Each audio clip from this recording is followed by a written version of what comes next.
Hi, I'm Kerry from TOFT. This video forms part of a series to accompany the Edwards Crochet kits, patterns and books.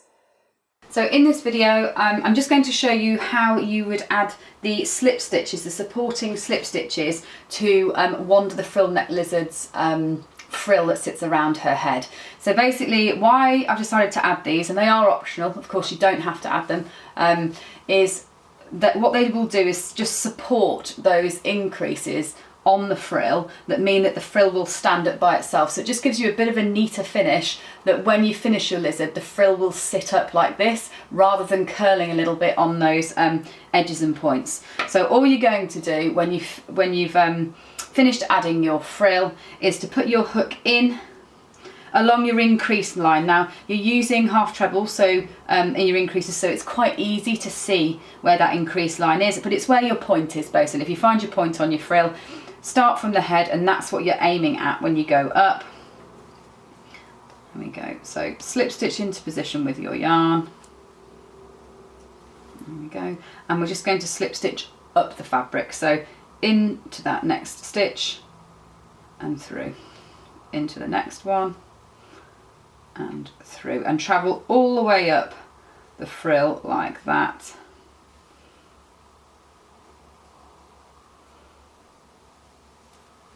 Go.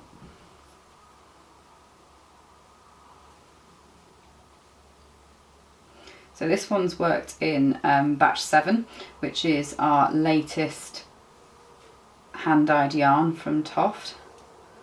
It's a really unusual one for us. It has greys, greens, reds, yellows and orange in, so it's got a lot of different colours, and it's quite fun when you're making the lizard because it's quite an unpredictable one as to how many stitches you're going to have in each colour as you go through. So when you get up here to the tip of the frill, I'm actually going to go back down the other side as well, so come over the edge just to stiffen that up as well, and then I'm going to turn it over and work back down the other side in exactly the same way.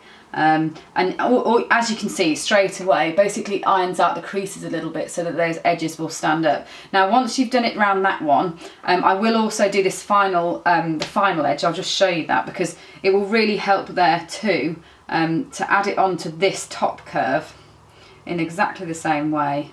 It just adds an extra line of support really to give you a neater finish on the shape.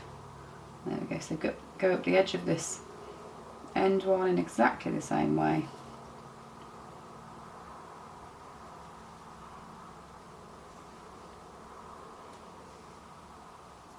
Slip stitch up. With the Ed's Die Club patterns, so with the patterns such as the reptiles and the amphibians, often these are the patterns that I'll have the most fun with, so you will use slightly different techniques that you haven't done before. They're there to challenge all of us a little bit to using some more unusual shapes and techniques. There we go. So come up this edge and what you'll do is get a lovely neat finish.